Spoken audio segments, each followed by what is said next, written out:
Quand j'ai commencé à douter là, Ah, ça commence très mal. C'est pas grave, Je recommence. on recommence. Alors, mon nom, c'est Dominique Brion.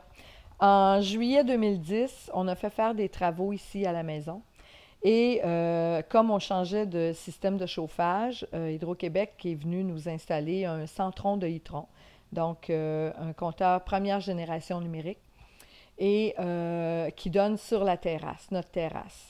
Comme j'étais presque toujours sur la terrasse, dès qu'il faisait beau, je passais mes journées entières sur la terrasse.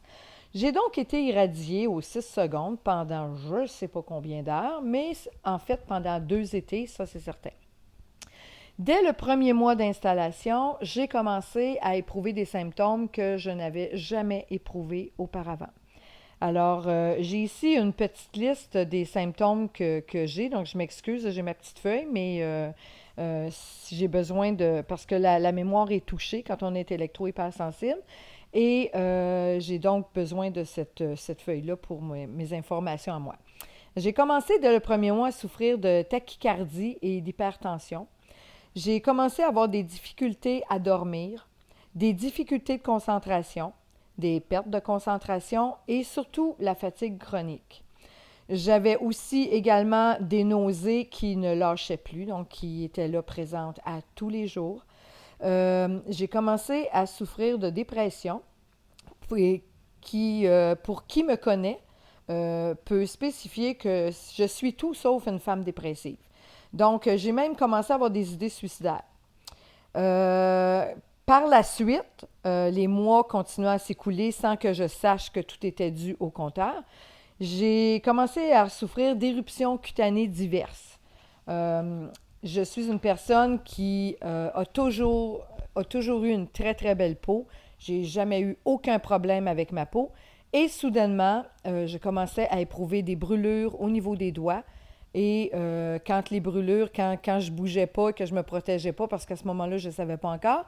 Donc, quand j'étais exposée, les brûlures devenaient des coupures et là, mes doigts se mettaient à saigner abondamment. Donc, mes mains se couvraient de crevasses qui étaient extrêmement douloureuses. J'ai commencé à éprouver des perturbations auditives. Donc, il y avait des pulsations que j'entendais dans mes oreilles qui finissaient par être très douloureuses.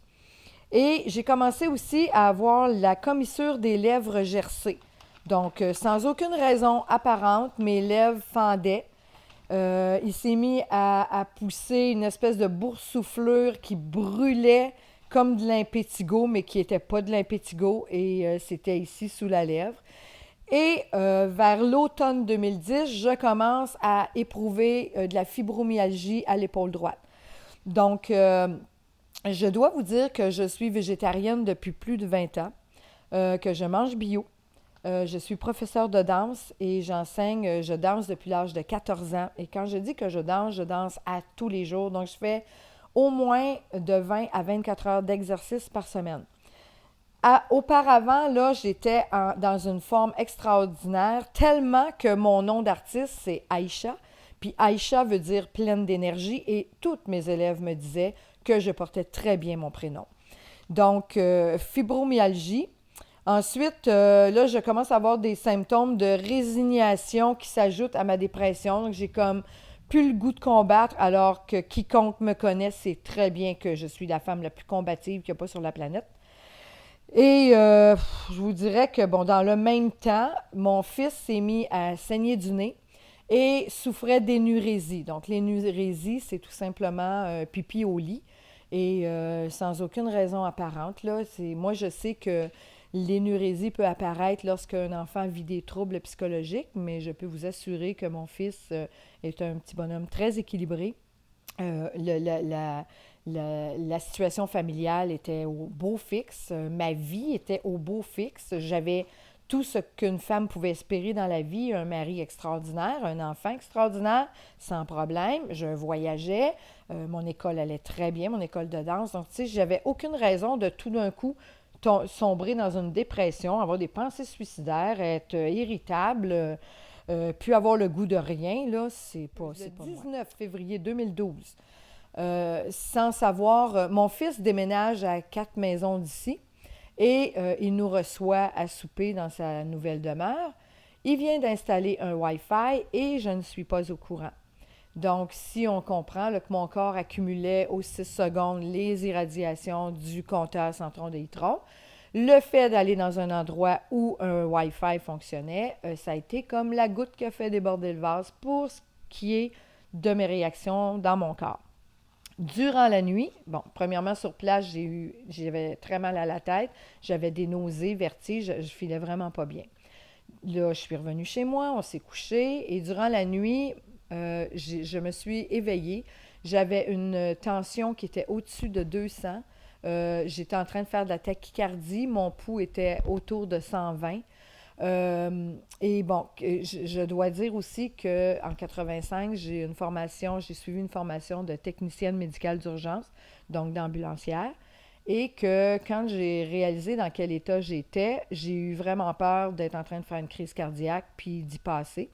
Donc, j'ai réveillé mon mari et au moment où je réveillais mon mari, que je lui expliquais ce que j'avais, je me suis mise à avoir des soubresauts incontrôlables. C'était comme une crise de convulsion, mais éveillée, puis j'étais plus capable du tout de rien contrôler.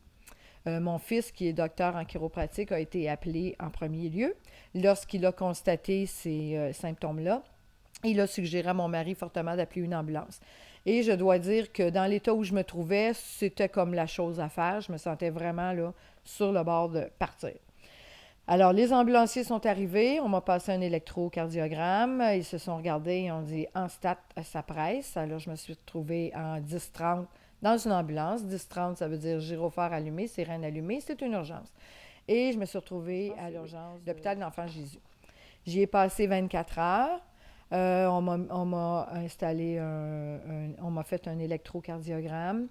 On m'a dit à un moment donné, il y a 2 cardiologues qui m'ont vu. Le premier m'a dit, on va vous donner des médicaments coup de fouet, madame, vous allez voir, votre pression va redescendre. Alors, il faut dire que tout le temps de mon séjour, la pression ne cessait d'augmenter. Par la suite, j'ai découvert qu'il y a énormément de champs magnétiques à l'hôpital dû aux appareils qui sont tout autour de nous. Donc, ça aidait vraiment pas ma cause. Et dans le cas des médicaments qu'on m'a donnés, aucun des médicaments qu'on m'a administrés et qui agissaient habituellement comme coup de fouet, aucun de ces médicaments n'a fonctionné. Donc, au bout du 24 heures, moi, je leur ai dit, écoutez, que je sois ici ou à la maison, il n'y a absolument rien qui s'améliore, je préfère être à la maison. Et sur la promesse de revenir passer différents tests, ils m'ont laissé partir. Alors, toute la semaine, je l'ai passé à me reposer. Et j'ai passé tous les tests, échographie du cœur, un MAPA, j'ai passé, le tapis roulant, bon, tout ça. Il s'est révélé que ma pression était extrêmement forte, que j'avais une anomalie cardiaque, une dystrophie du cœur, alors que jusqu'en 2010, mon cœur était tout à fait normal. Aucune anomalie n'avait été enregistrée à ce jour. Durant la semaine, je commence à faire des recherches Internet et je tombe comme par hasard sur le document qui dit « Votre compteur intelligent vous rend-il malade? » Et là, je découvre que tous les symptômes que je vous ai énumérés, sans omettre aucun de ces symptômes, étaient listés dans la liste de symptômes qu'il y avait. Je les avais, c'est-à-dire je n'avais pas tous les symptômes qui étaient listés, mais tous ceux que moi j'avais étaient répertoriés dans la liste de symptômes. J'ai donc téléphoné au président de la Coalition québécoise de la lutte contre la pollution électromagnétique et ensuite à l'expert en détection des ondes électromagnétiques, c'est-à-dire Stéphane Belinsky. Et pour la première fois depuis 19 mois, on m'a affirmé que je n'étais pas folle et que je présentais tous les symptômes de l'électro-hypersensibilité. Depuis février 2012, tous mes symptômes n'ont fait que s'aggraver. Donc, j'ai emballé mon compteur sur les conseils du président là, de la CL, de la Coalition québécoise de la lutte contre la pollution électromagnétique. Donc, j'ai emballé mon compteur dans 3 feuilles de papier d'aluminium. On a mis un moustiquaire de métal par-dessus, 3 autres feuilles de papier d'aluminium. Et comme par enchantement, dans la même semaine, tous mes problèmes de peau disparaissaient. À partir de là, selon les conseils de l'expert Stéphane Belinsky, on a fait investiguer la maison. J'ai blindé la maison au complet. Les plafonds, les murs, toutes les fenêtres possèdent des moustiquaires en aluminium qui empêchent. Et Pour les fenêtres, les rares fenêtres qui ne peuvent avoir de moustiquaire, comme la porte patio, on a un tissu qui est devant comme un rideau, là, un plein jour, qui est blindé, donc qui ne laisse pas passer les ondes. Et nous nous sommes défaits de tout ce qui pouvait procurer des ondes. Donc, le four micro-ondes, en 5 minutes, après une belle démonstration fulgurante des ondes qui émanent d'un four micro-ondes, même lorsque la porte est fermée. Je peux juste vous dire en parenthèse que les ondes parcourent le rez-de-chaussée en entier. Alors, quand la démonstration a été faite, le micro-ondes, 5 minutes plus tard, était rendu dehors. Ça a été comme première réaction de mon mari face à cette preuve. Ensuite, nous, on a changé toutes les ampoules. On avait des fluos compacts. Ça a pris le bord, ça aussi, parce que ça émet des gaz et toutes sortes de cochonneries. Tous mes appareils sont débranchés dans la maison. Je peux seulement... Lorsque je dois utiliser un appareil électrique, je dois mettre une veste qui est blindée parce que sinon, je recommence à souffrir de tachycardie, de migraine. Ça, ce sont mes premiers symptômes. Mes doigts qui chauffent puis les doigts qui ouvrent, qui font des crevasses. Ça, dès que je suis irradiée par quelque chose, c'est mon premier symptôme. Je le sais immédiatement à cause de ça. Donc, pour résumer, tout ce que je pourrais vous dire, c'est que depuis l'été 2012, où j'ai risqué un dernier voyage qui s'est révélé être un flop lamentable parce que tout partout où on allait, les gens ont des cellulaires, j'étais plus capable de rien endurer, maux de tête, vertige, nausées, je filais vraiment pas bien.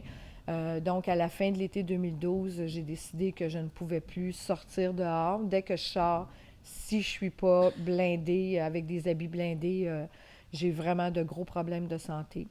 Donc, je ne sors plus, je ne vais plus au restaurant, j'ai plus aucune sortie, aucun voyage. Ma vie se résume à ma maison et à mon école de danse qui, elle aussi, est blindée. Et malgré tout, mon école est à 10 minutes d'ici et je dois vraiment... Quelqu'un qui me regarde, qui ne comprend pas ce que je vis, là, j'ai vraiment l'air... parce que je dois sortir avec un ensemble blindé, le capuchon, les lunettes, tu sais, le tissu monte jusqu'au nez, là, comme ça. Fait que quelqu'un peut me voir puis faire le saut parce que j'ai l'air de quelqu'un qui s'apprête à faire un très gros vol où je m'en vais faire de la plongée sous-marine sans ma bonbonne. Ça ressemble à ça pas mal. Mais puis malgré tout, les 10 minutes que j'ai à couvrir pour me rendre à l'école et en revenir, c'est suffisant pour que j'ai des symptômes, des problèmes de peau.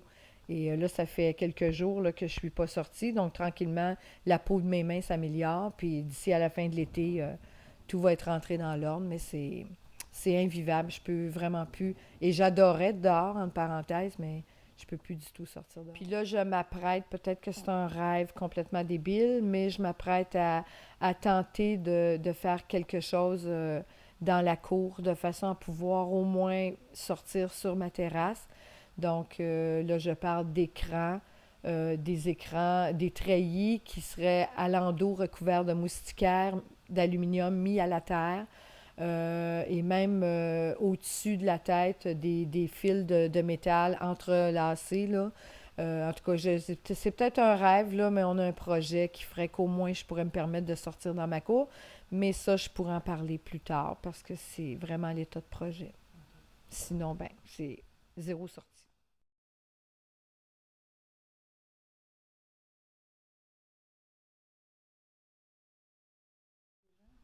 Ben, je peux dire aujourd'hui que je sais qui sont mes vrais amis.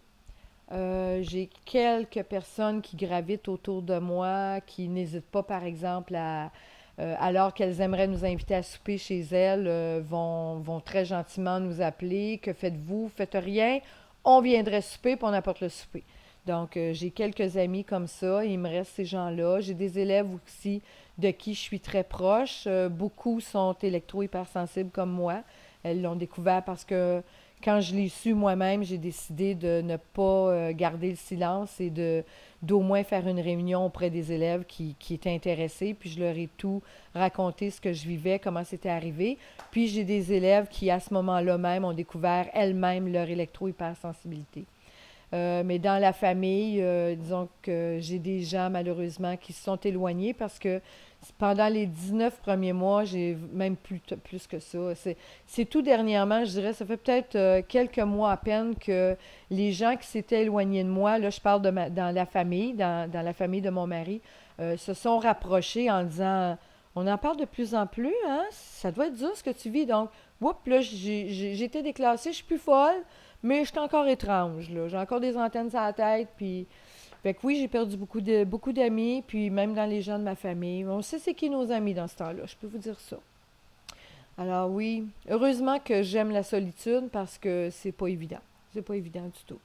Puis, ben là, même la vie familiale est pas évidente. Le fait que j'ai à cœur d'informer mes élèves a fait que j'ai perdu beaucoup d'élèves. Il y a des gens qui veulent carrément pas en entendre parler. J'ai perdu beaucoup d'élèves. Aujourd'hui, j'ai choisi d'en parler parce que je me dis que les gens qui vont entendre mon témoignage l'ont recherché d'une certaine façon. Mais en dehors de ça, je parle pas de ce que je vis, à moins qu'une élève m'approche et me pose des questions sur ce que je vis. Mais j'ai décidé de ne plus essayer de protéger les gens malgré eux, là. C'est pas la solution gagnante. Fait que-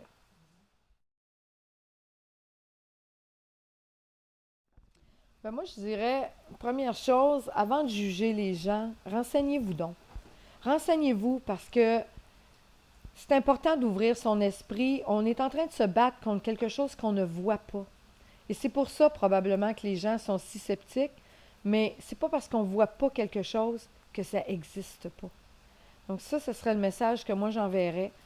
Euh, c'est sûr que je ne veux pas finir avec une note négative, mais c'est sûr que j'ai perdu espoir dans le gouvernement, j'ai perdu espoir dans le député, tout ça. Je leur ai écrit des lettres, j'ai écrit au Collège des médecins, j'ai écrit à l'Ordre des infirmiers et infirmières, parce que je suis certaine que ce que moi j'ai vécu à l'urgence, je ne suis pas toute seule à avoir vécu ça. Euh, c'est l'incompréhension totale. Du côté médical, on ne veut rien savoir. Moi, ce que je trouve d'étrange, c'est que la condition que je vis, elle est reconnue en Ontario, elle est reconnue en Nouvelle-Écosse, mais ici au Québec, comme par hasard, ça n'existe pas. Euh, je ne veux pas finir sur une note positive parce que je me dis, il faut garder espoir. Moi, je me dis, bon, OK, je peux plus sortir, mais je peux trouver une raison de vivre à l'intérieur malgré tout.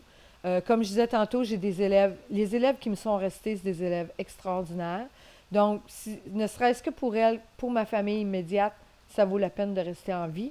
Mais ceci mis à part, si j'étais seule, je vois pas vraiment à quoi ça sert de vivre, étant donné qu'il n'arrête pas d'ajouter des ondes. Puis, que vous le croyez ou pas, ça fait quelque chose au corps humain. Même si on ne le sent pas, il va y avoir une action qui est faite quand même. Ça atteint vos cellules, ça les brise. Vous allez juste vous retrouver avec un cancer, puis vous comprendrez juste pas pourquoi il a commencé ce cancer-là. Fait que, je m'excuse, c'est pas très positif, mais ouvrez votre esprit puis renseignez-vous. Vous allez peut-être découvrir des choses pas mal intéressantes. Alors voilà, c'est ma vie.